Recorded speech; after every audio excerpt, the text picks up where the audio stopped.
welcome to the Bad Iron Podcast. This is episode 3. I'm here with Fonty from Dallas, Texas. He's on video with me today, so you guys get to see what we look like and how ridiculous we look when we laugh or make a pick. So, welcome to the Bad Iron Podcast. We're excited to get started with week 1 of the college football season today. We'll go over some picks for the games tonight, Thursday, August 29th. As we get ready for the first weekend of the season after week 0. There is a full slate of games. We'll go over the best games, the top games that you're probably interested in, and who we think will win, why we think will win, if we'll cover the spread, things of that nature. So you can follow us as well and go back and look at previous podcasts, future podcasts that we've done. Last time we did a recap basically of the SEC, a lot of the new players in the SEC, the new coaches, and how that's going to impact their seasons.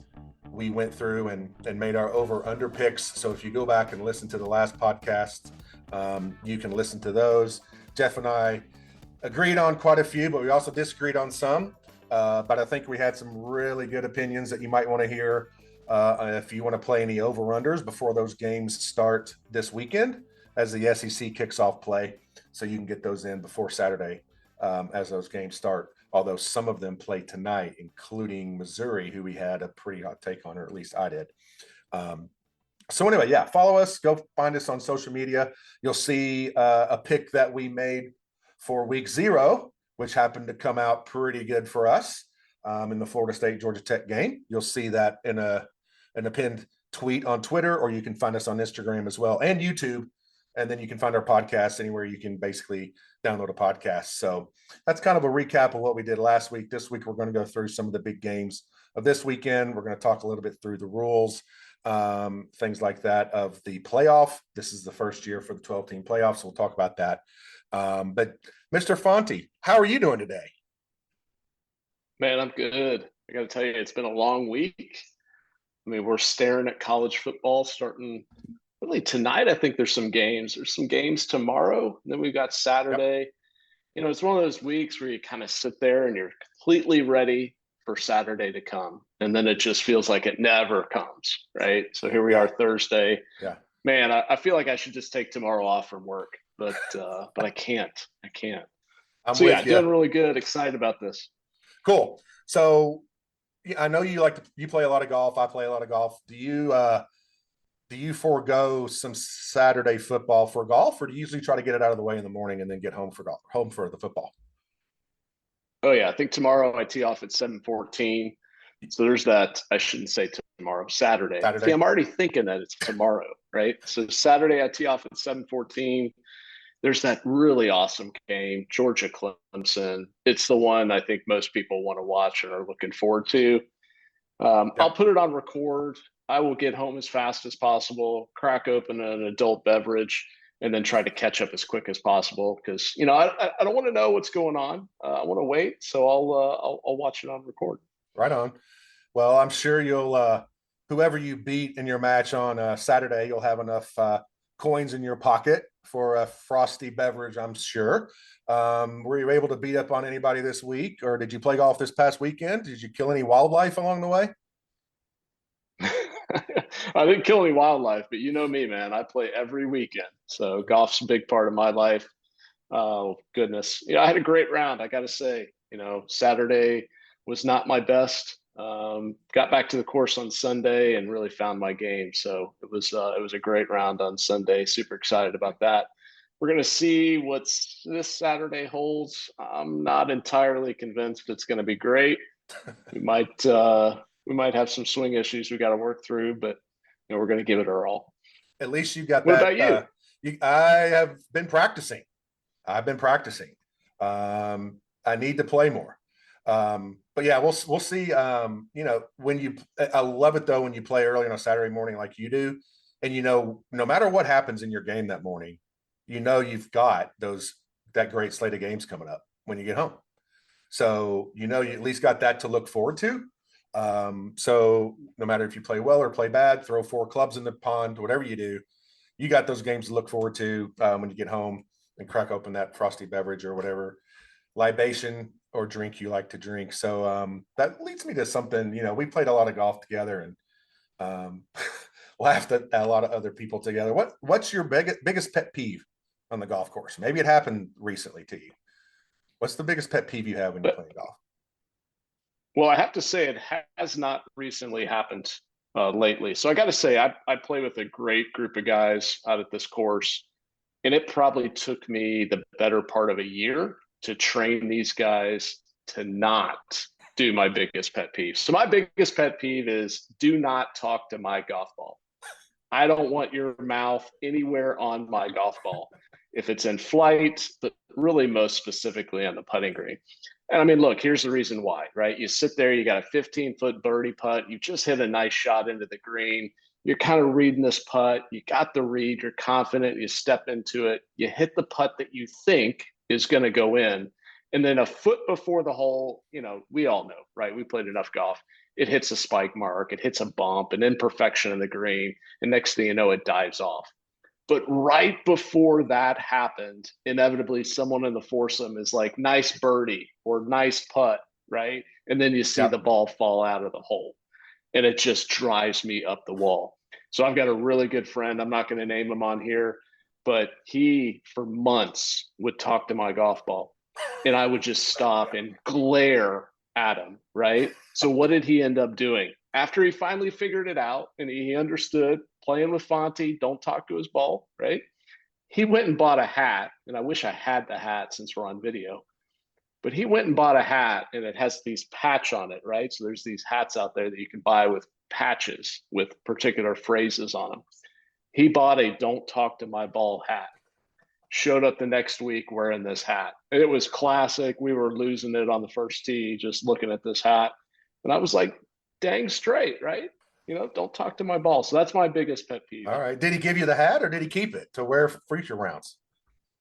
He wears it like every third week or whenever he's paired with me. I think Whenever he he's with wears you? it. Well, I've heard you say that a few times as we walk back to the cart. That suits this wasn't on purpose, but that's kind of suits the name of this podcast perfectly in a lot of ways, Bad Iron, which means, like I said in the first podcast, bad luck or bad fortune. We've all been there, and I won't go into my bad fortunes in golf, but I know what you're talking about.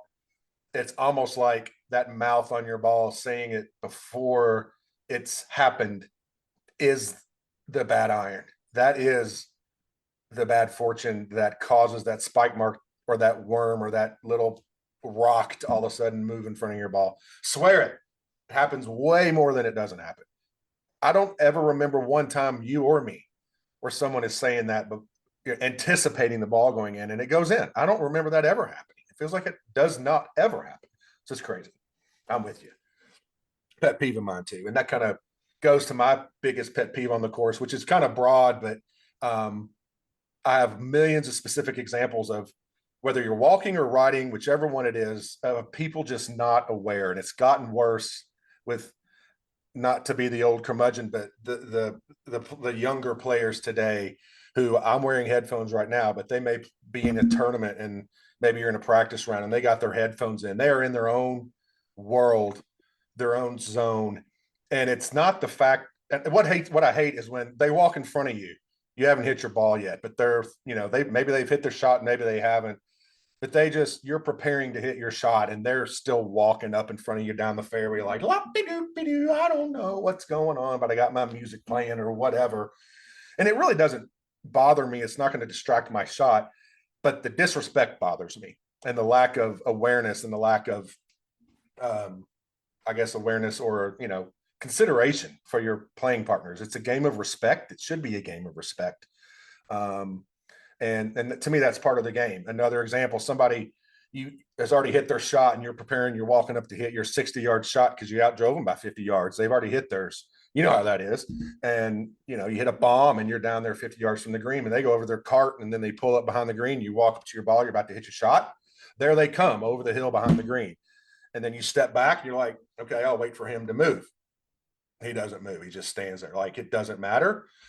Those kind of things drive me crazy. So that's my pet peeve, but it's gonna drive me into a further rabbit hole about one of my beliefs I have in this world, and to me it's showing up more and more every day, and that is just the selfish, how many selfish, unaware people there are in the world. And don't get me wrong. I'm definitely selfish sometimes, a lot of times.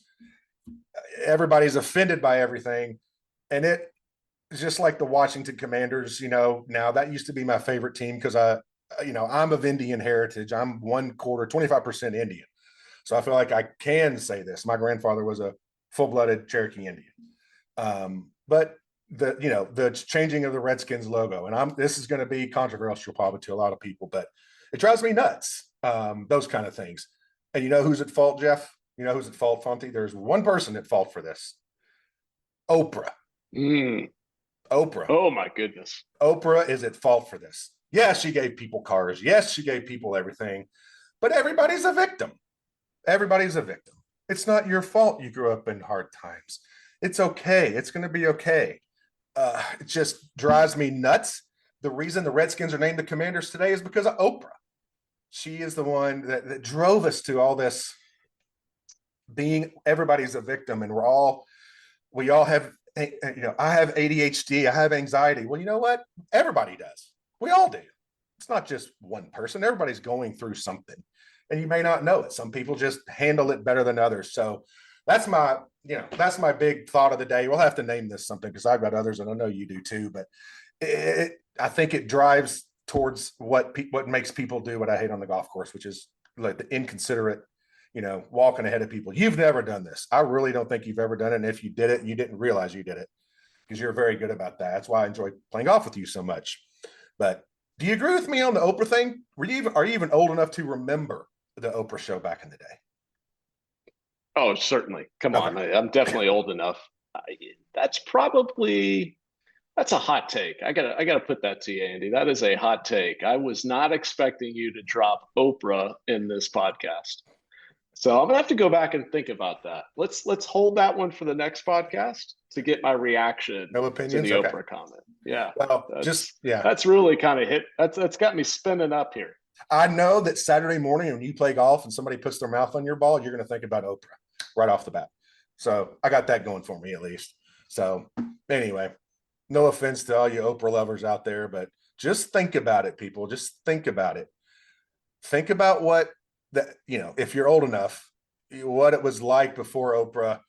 I know there wasn't social media and et cetera, but I sure do feel like it's kind of just morphed into this big world of Oprah now. So no, I'm not trying to say anything about Oprah there. But anyway, okay, let's move on to sports. Back into sports. Oprah, who knew Oprah was such a big part of sports? But she is. So I want to quickly go over, I was talking to some friends earlier this week that really claim to be, big football fans, et cetera, which I also claim to be. And we have this brand new playoff this year in college football, but I don't think a lot of people know really what the rules are or what's happening. And honestly, when I started looking into it, I didn't know all the things that are happening. So we're going to please stop me if you have any questions, Mr. Fonty, or if I say anything incorrectly, because I'm kind of trying to go through my notes here to make sure I get this right. But anyway, there's going to be 12 teams that qualify for the college football playoffs. This is after all the conference championships are done. The regular seasons are done. The conference championships are all done. There will be a committee, the same college football committee that decided the top 4 teams in the past. It's going to be the same committee. Instead, they're going to be picking the top 12 teams as well as their seed and where they will play in their first games in the college football playoff. So first of all, the top 4 conference champions, the top 4 ranked conference champions will be the 4 that automatically get a bye. That's not determined by the committee. That's determined by who wins your conference championship. So, it doesn't necessarily have to be the 3 best conferences. It's just who is highest ranked that won their conference. Those top 4 will get a bye. So that's a little quirky, could get a little quirky. I mean, most of the time it's going to be the SEC, the Big 12, the Big 10, probably ACC maybe, but, Florida State went down. So whoever wins the ACC, if they're not ranked higher than another conference champion, that other conference champion will get in over them in the top 4. So that's the first thing. And those first 4 teams will get a bye, and the next 8 teams will have an 8-game round robin basically to play those 4 teams. So the 13-member committee will be picking those next teams and their seeds. No conference is guaranteed a team in, and there's no limit to how many teams a conference can get in. So, for instance, this year, Friday, December 20th, and Saturday, December 21st will be that first round of 4 games. So the 5 seed will play the 12 seed, the 8, the 9, 6, 11, 7, 10, just like college football bracketology. So those all will play on Friday, December 20th and December 21st. Then the winners of those games will play on December 31st and January 1st in the quarterfinals. And then the Final Four will be January 9th and 10th. And then the national championship will be on Monday, January 20th. I won't go through who was on the selection committee. You all can go look that up. That's easy to see. Most of them you've never heard of, I can guarantee you. But they're ADs or former sportscasters or things like that. So now I'm going to get kind of to how they're assigned real quick, and the bowl thing, which is what a lot of people don't understand. So the New Year's 6 bowl games are a part of the playoff, and they're rotated every year, kind of like they have been for the Final Four. So the New Year's 6 bowl games are the Rose Bowl, the Orange Bowl, the Sugar Bowl, Cotton, Fiesta, and Peach Bowls. This year, the semifinals will be, and I got to pull this up because I'm going to make sure I get it right. On Thursday, January 9th, it's going to be, the Orange Bowl on Thursday, January 9th, and then the Cotton Bowl on Friday, January 10th. I do not know how those were decided, but I know it's random. It'll be a different bowl game next year. So those will be the final 4 games. The quarterfinal games played on the 31st and on January 1st will be also bowl games. So we're not losing the bowl games. It's just those other New Year's 6 bowl games are going to be mixed into the playoff. So you got 6 New Year's 6 bowl games that I just listed off. 4 of those will be the quarterfinal games on New Year's Eve and New Year's Day. This year, that's going to be the Rose, Orange, Sugar. I think I got that wrong. Rose, Sugar, Fiesta, and Peach Bowls will be the first 4. Then the Cotton and the Orange Bowl will be the semifinal games. Then the championship game is played in Atlanta, which I think they've done in the past, but I'm not sure. So anyway, that's a long way of saying this year we're going to have on Tuesday, December 31st. So you're going to have these 12 teams, 8 teams playing in the first round. They'll start on the week of the 3rd week of December. Then they'll play the quarterfinals on December 31st and January 1st. Did that make sense to you at all, Fonty, or did I go too fast and miss something? Well, I think what are the bowl games for the first set of 8 games? Do we know what those are? That is what that's I was actually, like on Friday, December 20th and December 21st. Exactly. Yeah. We're talking like the Alamo Bowl and the Plane Rider Bowl and the, Pinstripe Bowl. I mean, man, holy cow, how many bowl games are there? I lose track of it, right? But I wonder what are those first games? Which bowls are they consuming, or is it not bowl games? That's an excellent question that I should have the answer to, but I do not. I only know about the 6. So I don't know if those are just played. I do know that they're played on the home field. So I don't think they are bowl games. There you go. Interesting. For instance, let's say number 12 is Baylor, number 5 is Tennessee. Baylor will go to Tennessee on that first round game. So it's not a bowl game. The other bowl games will happen. The other teams will happen. But the first round games are not bowl games. That makes a ton of sense. Yeah. Yep. And I do know this too, that the home team, and I don't know that they'll ever do this, but the home team in that first round gets to choose where they play. So if you have a smaller venue and a larger venue, you can choose your larger venue. Most of them are probably going to choose their college home stadium, I would assume, but there might be some teams that want to go to a bigger stadium. I don't know if that's the case in this situation, but they have that option. I did read that as well. So 12 will play 5, and 5 will get to choose where they play in their home state, home city. So it could be cool. You might have like I said, you might have an Oregon going to, I don't know, maybe not Georgia, but an Oregon going to Tennessee, or a Baylor coming to Kentucky when Kentucky makes the playoff this year. It could be some games and on their home field. I think it's amazing. I hope, I'm looking forward to them going to 16 teams. I think it's going to be incredible. I think it's going to be almost just as exciting as the NCAA tournament in basketball, but we'll see. A lot of people thought it was going to change the regular season and kind of deflate the value of the regular season. But if you think about it, like we talked on the last podcast, people are going to care more longer into the year, and that's going to affect who's playing for something in November. You could have 2 losses and still be able to make that top 12. So anyway, there you go.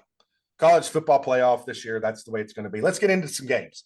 The first game I want to get into is not necessarily the best game, but there's something about this game that just drives me nuts, and that's going to be UCLA at Hawaii. I know this is a random off-the-board game. Hawaii's already played a game. It's always weird for people to travel to Hawaii and Hawaii to travel here. I think when you play at Hawaii, actually, you are allowed to add 1 game to your schedule. That's a weird thing. I don't think a lot of teams do it, but if you agree to go to Hawaii, you get to add another game to your schedule if you want to. I don't know why they do that, but I read that somewhere. But anyway, do you know who the coach of UCLA is this year? He's a new coach. Never been a head coach before. Deshaun Foster. Oh, yeah. This guy is, unfortunately, I think he's made a name for himself. Fortunately, I do believe he has. So this was his introductory press conference. I'm just going to play it in the background. Coach Foster, when he was introduced. The Big Ten. We'll begin with your opening statement. How you guys doing? I'm happy to be here. Glad to be a part of this great conference. Finally putting 2 great emblems together, UCLA and the Big Ten.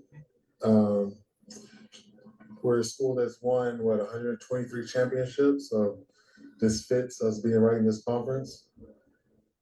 Football-wise, which is exciting. Yeah. I'm sure you guys don't know too much about UCLA, but our football program, but we're in LA. Oh. Good. It's us and USC. Oh.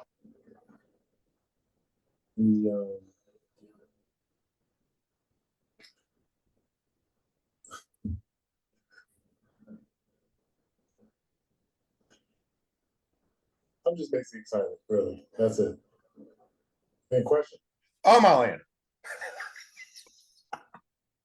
Poor guy.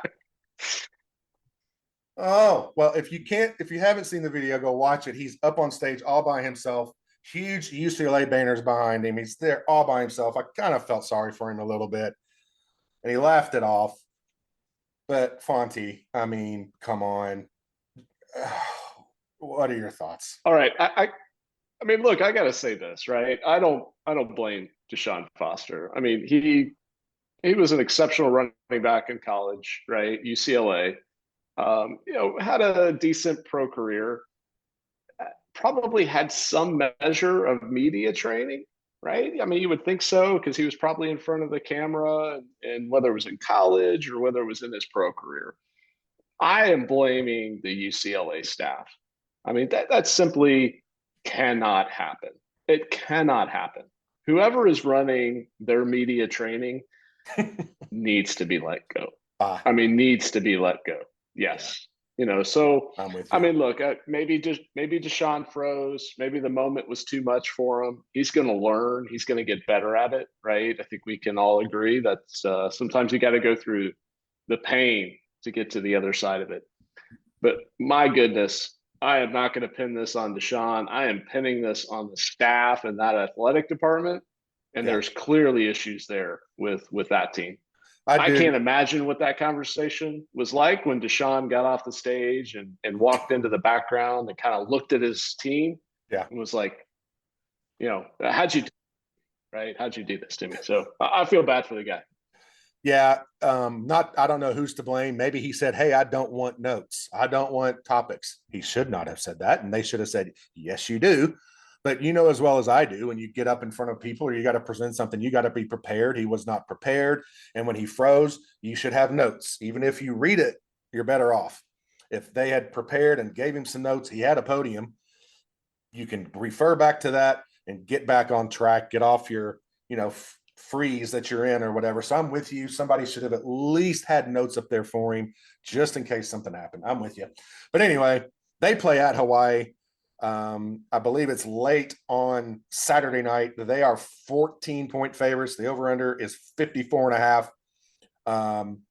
Based on that interview alone, I'm taking Hawaii in the 14 points. On top of that, Foster has never been a head coach. He's new at UCLA. They're typically pretty good.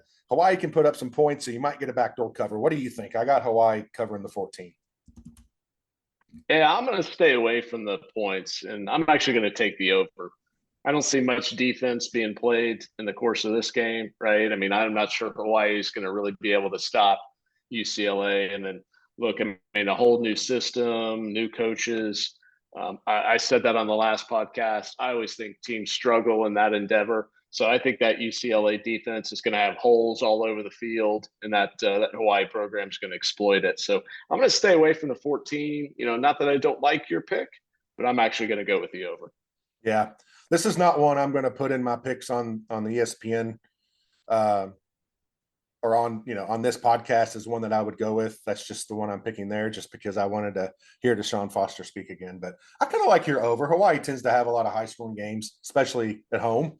In that kind of small stadium, that great weather, everybody's in a good mood. Nobody cares about tackling at that point. You just care about doing your Kawana Wanyalemi or whatever and want a licky dicky. That's all you care about while you're there. So you're just doing that kind of stuff, having a good old time.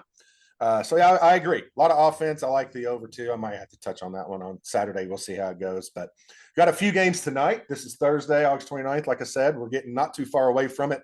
So you may not catch these. So we'll just cover a couple of these. One is an SEC team that we talked about, and I usually wouldn't pick this game, but it is a big number. It's Murray State at Missouri. It's a 47-point spread. Missouri's favored by 47. The over-under is 57.5. I don't like big numbers like this. I don't ever take the favorite when it's this high. I'm just for picks' sake, I'm going to pick Murray State. It will not be one of my picks of the weekend. Plus it's tonight, but I think Murray State can maybe put up 10 points and Missouri gets 51, something like that. And I think Missouri will kind of be looking ahead to their week 2 SEC season starting off. Do you have any thoughts on this one, Fonty? Look, you know me, so I'm a big fan in the first couple of weeks and these, cream puff schedules. I like Missouri. I think this could be like a 63-7 kind of ball game. They just sort of run it up. They start putting in the second team players. Those guys want to get it in the end zone and do their thing. So I love playing these cream puff games and always picking the favorite. I think I've done pretty well in the past on this. I start to lose the momentum in week 4 and week 5, but I think I've done pretty well with picking these favorites. A lot of big blowouts. I've called you Mr. Favorite a lot of times, but they do seem to hit, especially the bigger ones with the teams have got way more talent than the other team, because it just eventually wears the other team down. So I'm kind of with you there. I'm only doing it just because, like I had said last week, I think Missouri is maybe running a little too high this year on themselves. But I would not suggest anybody to play this one, but I am going to take Murray State just because I like the points. But I can see what you're doing. I do think just as an overall thing in week 1, it's something to tread lightly in. Obviously, we had week 0 last weekend, but it was just a handful of games. But now the big teams are playing. It's kind of a good idea to tread lightly in week 1.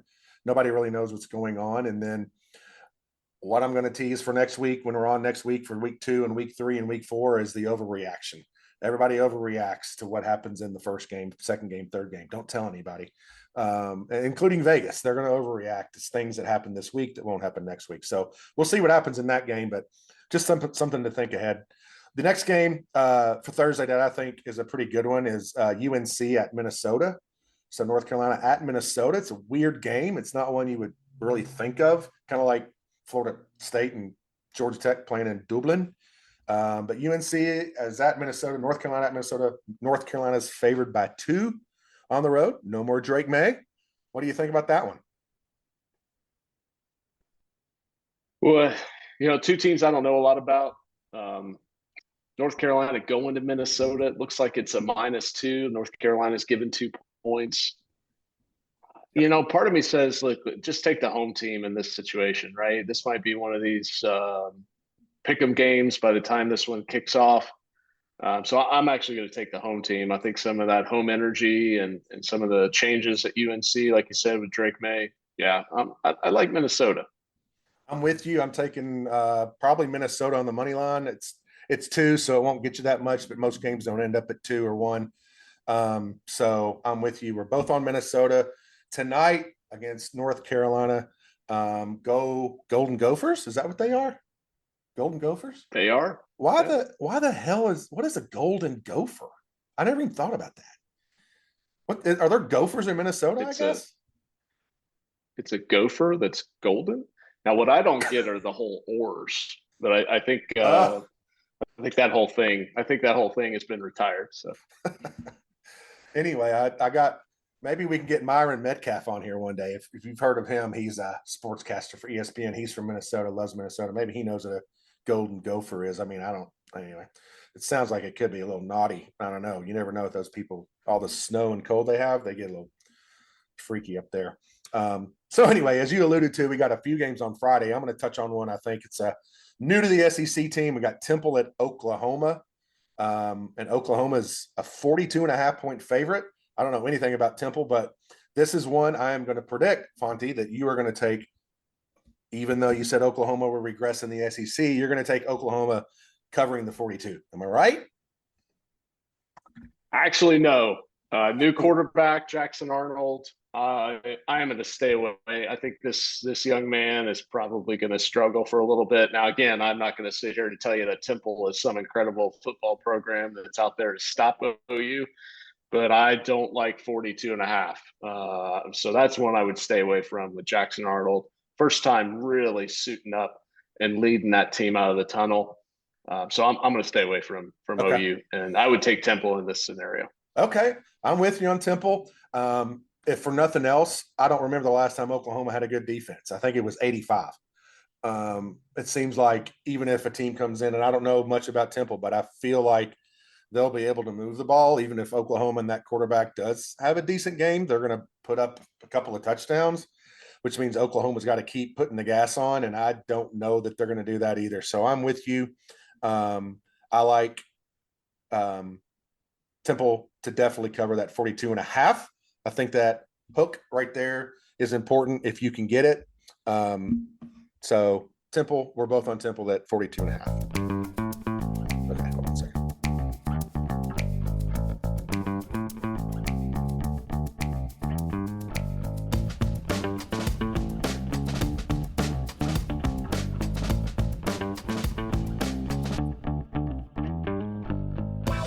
Okay, welcome back to the Bad Iron Podcast. We've gotten through about half the games for the weekend that we're going to touch on. I've got Fonty with me, as we've talked about.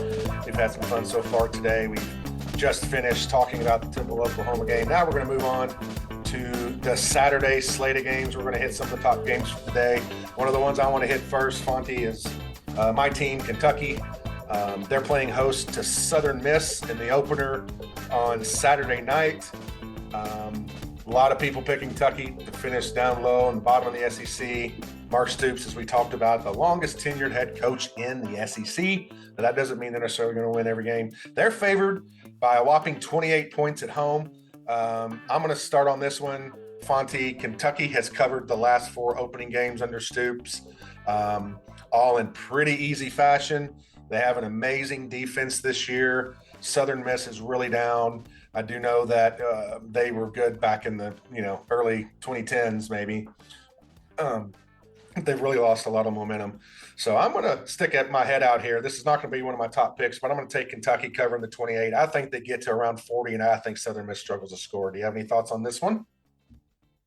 I think you nailed it, right? I think they come out hot. That defense looks spectacular. I think that quarterback's going to want to put some points on the board. So, yeah, I like your pick. I'm sticking there. Good deal.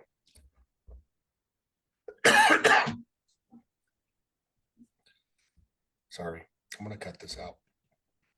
I don't know what I swallowed, but I swallowed something. Can you hear me? I can hear you. Okay. I don't have a piece of liquor. I'm going to start all over since we have time. Now it's going to look like I'm crying about this pick. Maybe I should leave this in since we're still recording. All right. Kentucky chokes me up. Okay, we're moving on to Clemson at Georgia. Obviously, I think that's the biggest game of the day. Two perennial powerhouses the last 5 years. Multiple times have been in the playoffs. I don't know how many years in a row, 7 or 8 years in a row. Georgia's now on top of the mountain at this point, even though they didn't win it last year. Clemson's been there plenty of times.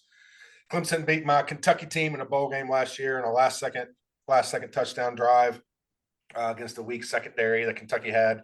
So I got to see them a lot last year, but Clemson's playing at Georgia. Georgia's a 13.5-point favorite. That could be a little teased by Vegas right there to take Georgia.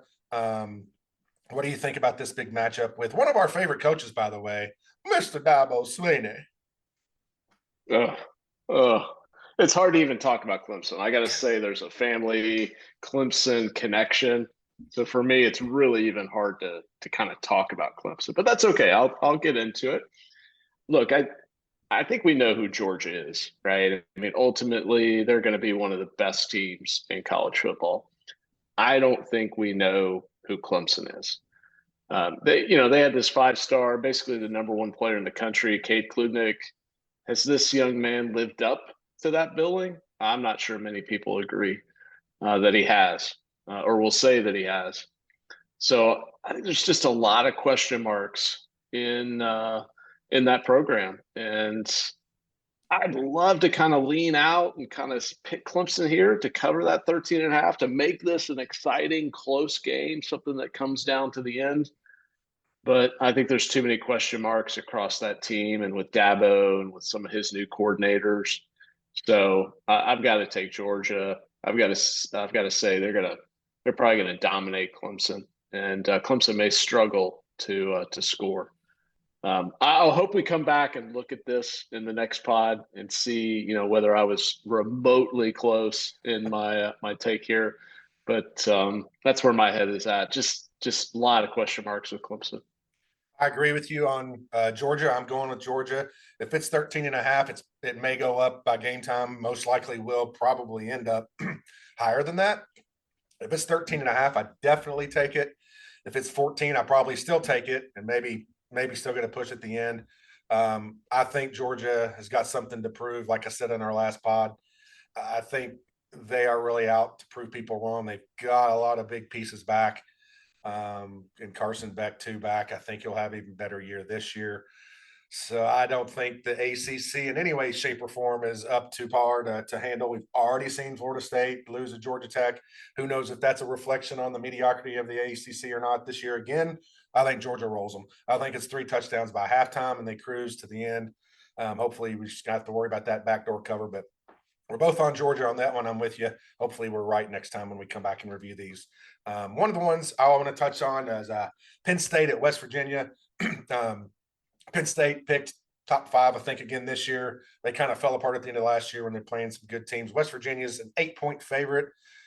Penn State is an 8-point favorite at West Virginia. And I like West Virginia to cover that 8 points early in the year.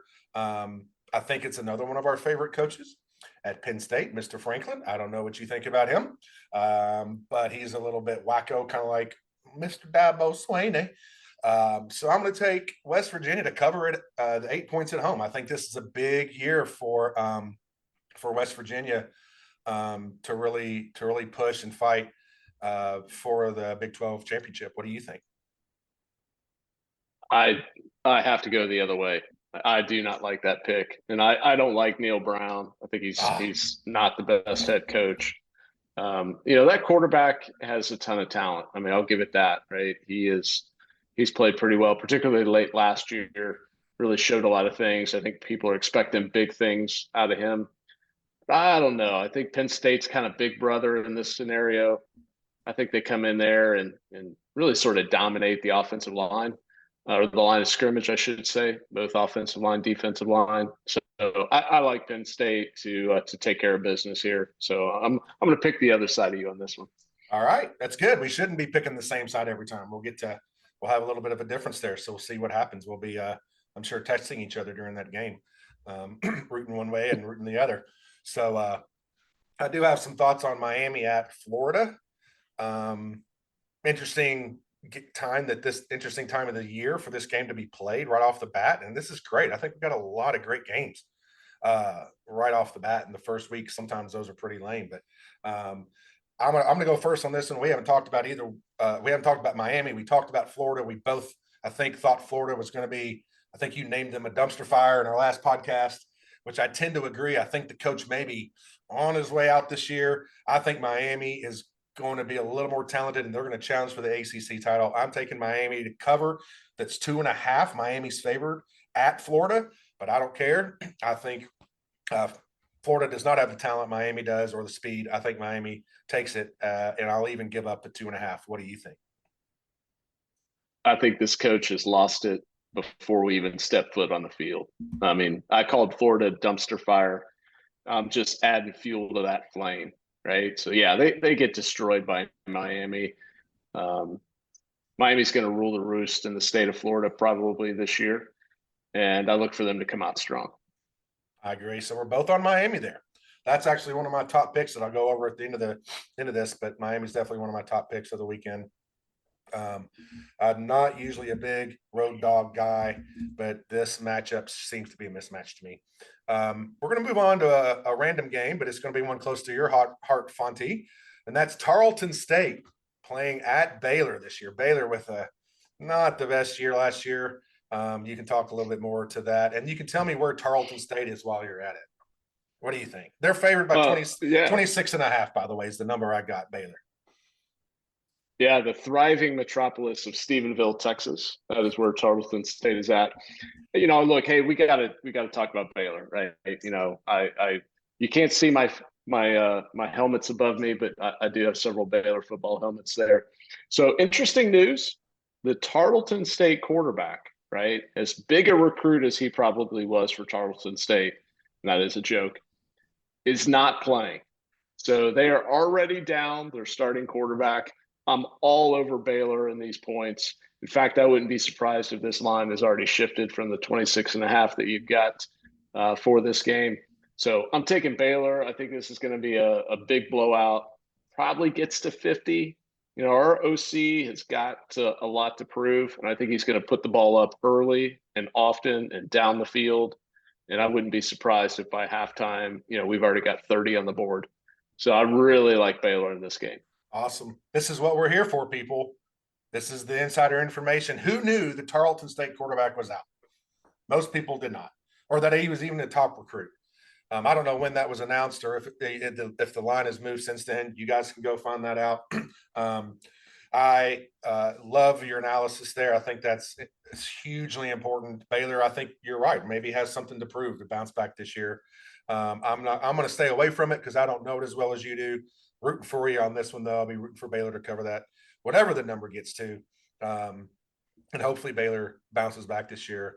I'd love to see them meet up with Kentucky in the playoff down the road. Who knows? We'll bounce on. That's a hot take. I'm not predicting that in any way, shape, or form, but we'll bounce on to kind of the next big game, which is Notre Dame at Texas A&M. And this is one that, Notre Dame obviously plays the best teams every year from every conference. They're going to be one of those ones. I won't get into it, but they can't get a top 4 seed in the playoffs because they're not in a conference. They don't have a conference championship. Something I didn't mention earlier when we talked about that. But since they're not affiliated with the conference, they have no chance of getting in the top 4. However, they have a great chance of getting in the top 12. They're highly ranked again. They start off at Texas A&M. We talked about Texas A&M last time. Texas A&M, I have them as a 3-point favorite at home versus Notre Dame. I'm going to go first on this one. I don't have a big feeling about this one, but I'm going to take Notre Dame getting the points. I know Texas A&M has the 12th man or 13th man. They probably even have even more than that. It's an amazing school. My coach at UK almost ended up there. So I'm not sure who's running that program right now. I do think they're going to have a pretty good year overall in the SEC, but I'm still taking Notre Dame getting points, even if Texas A&M wins. I think it's a super tight one if they do pull it off. So I'm going Notre Dame. You have any thoughts on this one, Fonty? Yeah, I'm going to take A&M, and I'm sort of going against what I said in the last podcast. New head coach, new system, players adapting, but there's just this kind of air around the Texas A&M program and the struggle bus that these guys have been on. Ton of top recruits haven't really shown their potential, so I think this is probably the year that they do show their potential. I think they come out fast, they come out hard, they smack Notre Dame in the mouth, and it'll be close. I do think it'll be close at the end, but I think the home crowd. So I'm taking Texas A&M. All right, cool. That'll be a fun game to watch. I don't have the times in front of me. I think that's a night game, which is an amazing atmosphere.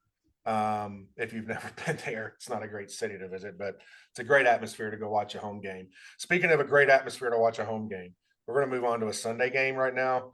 The best place I've ever watched a football game, other than Arrowhead Stadium in the NFL, any best place in college is LSU, Baton Rouge, especially a night game.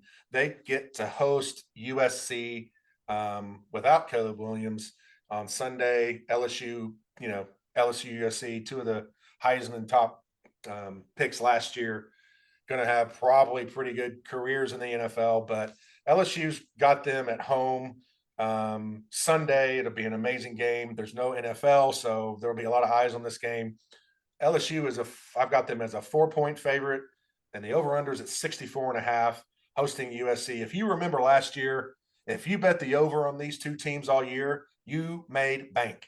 They both could not stop anybody, and nobody could stop them.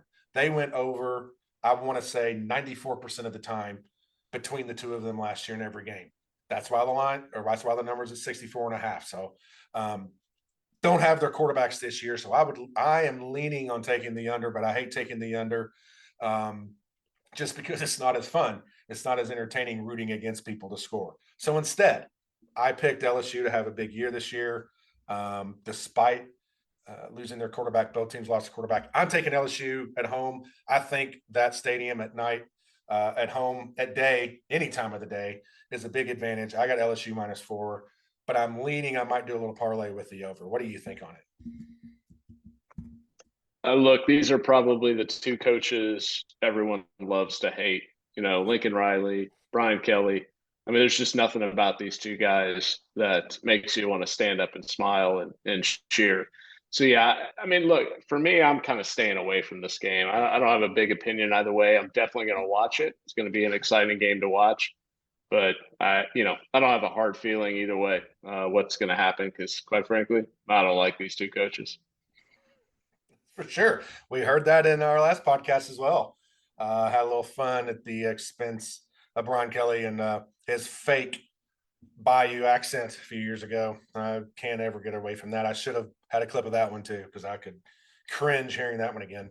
One of the other ones I wanted to touch on, we got two more to go before we're going to end. We're going to talk about one of my kind of tip and trick that I like to share with people that I like, and I like all of you all listening. So, and I like you, Fonty, too. So I think I've told you this, I'm a big guy when it comes to college football, college basketball, on the bounce theory, which now that gambling is becoming legal, more people are aware of it. But I was doing this, 20 years ago. A team has a big up game or a big down game, they bounce back, but it always has some stipulations. So we got Georgia State at Georgia Tech. Georgia Tech had a huge upset, traveled all the way to Dublin. This is not a game I would normally even look at on the schedule. Georgia Tech's favored by 21 at home against Georgia State. There's no doubt they're overlooking them, even though they're both in Georgia. I'm going to take Georgia State to cover the 21 points.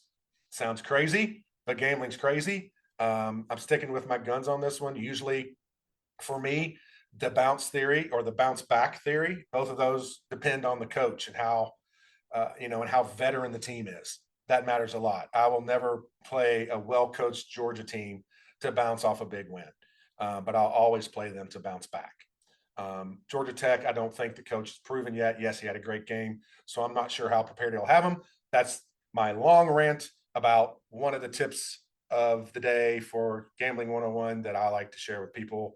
I'm taking Georgia State plus 21. That number seems low to people, but it's low for a reason. Do you have any thoughts on that one, Fonty, or on my theory of the bounce back? Hey, for as long as I've known you, you have had this theory. You've stuck by it. You have shared your various picks based on this theory. And I have to say, I think you've done exceptionally well, if I recall. I don't know what that record looks like, but I generally recall you've done exceptionally well. So I think it's a great theory. I like it. I would probably buy into your pick. I don't have a real hot feeling on this particular game, so I'm going to stick with what you said. Gotcha. Anyway, sticking with that theory, the other game we're going to end on is another Sunday game. It's Boston College at Florida State. And I think despite my disdain maybe for the Florida State program, I don't want them in the SEC someday. I don't necessarily have full disdain, but I just never, ever since Bobby left, I've not really respected the program and thought they were to that level that they once used to be back in those days. And I think it kind of showed itself last year with a lot of their griping and we're not in the playoff, we're going to sue, blah, blah, blah. It's all because of Oprah. They probably watch Oprah on reruns down there in Tallahassee. But however, they're a 16-point favorite at home against Boston College. They're pissed. They're talented. I think they roll Boston College. They bounce back. They still have the talent. It's not that. I do think they're going to bounce back. I don't like giving up 16 points, but I think they're going to be very motivated. Do you have any thoughts on this one, Fonty? This is another one of my bounce back theories. Yeah, I'm looking at that under, right? 49.5. I'm thinking Boston College probably is not going to put a lot of points on the board. If they get to 13, we're all going to be surprised. Florida State didn't show me much offensively. I mean, I do think they'll come out, they'll play hard, they'll play strong. I think they'll win the game. They probably would cover the 16. I like that pick, but I'm thinking the under might be pretty solid here. I could see this being a 38-6 kind of ball game, and you squeak in underneath that 49.5. That's a good analysis there, honestly. And Florida State, obviously, their best talent is on the defensive side of the ball. So if something's going to bounce back, they couldn't stop Georgia Tech that last drive of the game, who drove right down the field and kicked the game-winning field goal. A top defense is going to be able to do that. So I think they're going to be a little pissed about that. I'm not so sure they were ready in that last game. That's why, wink, wink, someone on this podcast picked Georgia Tech to beat them. But I agree with you. I kind of like it. It's 49.5. Is that what you said? Something like that. I agree. I don't think Boston College gets very many points on the board. So I like your play with the under there. So there you got it, people. We've had fun today. We talked about our golf pet peeves, talked about Oprah. Do not forget my Oprah take. It'll come up again. Oh, I believed it for many, many years. I'm going to stick to it. Like I said, Florida State, please don't watch any Oprah reruns this week because I want you to cover that 16-point spread. So we had some fun running through the games. It's a good time. Hopefully you guys enjoyed it. We'll have more stories. I've got some additional guests that are going to join us in some of our upcoming podcasts in the next couple of weeks. Some ladies, some other gentlemen, maybe some dogs, maybe some golden retrievers, or maybe some Labrador retrievers. Who knows? We may have any and all of the above joining us in the future. We're just kicking this off right now on the Bad Iron podcast. But just to recap a little bit, my picks, we'll post all the picks on our social media accounts, so you can see those there. But my top picks for this weekend at the moment, and probably we'll stick to these. And some of these I may have already dabbled in. So we both had Minnesota over UNC. That was one of my picks for the week. That one is going to be a good game to watch, but you got to get out on that one quick. If you're listening like right now, we both also took Temple to cover against Oklahoma. So we both are on that one. one of my big picks, and I think Fonty, you were with me on this one, was Georgia. That was another play I had against Clemson and beating the Dabo Swineys of the world. I can't do that impersonation very well. I think you stayed away from this one, or no, maybe you went against me on this one. No, you took Miami, right? So Miami was another one of my picks. We're both on that one as well. And then I also had LSU covering against USC. I think that's one you were maybe going to stay away from. And then my other two I had were Florida State covering the 16. Fonty went with the over there in that game, which I also like. And then I'm going to take Georgia State getting 21 against Georgia Tech. We had a bunch of other picks out there. They'll be on our social media page. Thanks, everybody, for listening, and we will talk to you next time.